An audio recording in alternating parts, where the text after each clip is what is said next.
Вот один из фундаментальных результатов, которые мы видим, результатов специальной военной операции, это, на мой взгляд, увеличивающиеся шансы на создание такого расширенного союза суверенных государств. И президент Абхазии как раз в своем выступлении уже несколько раз обозначил, что Республика Абхазия готова быть частью этого союза суверенных государств. В принципе, он уже формируется, есть союзное государство России и Белоруссии.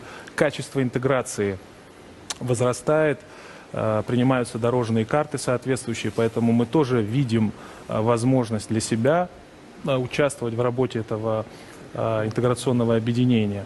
Кроме того, мы видим, что вот это сложное время, оно нас объединяет. Мы видим, что эти вызовы, они наполняют нашу жизнь новым смыслом. И вот сейчас мы отмечаем рост интереса Белоруссии, белорусов к нашей Абхазии.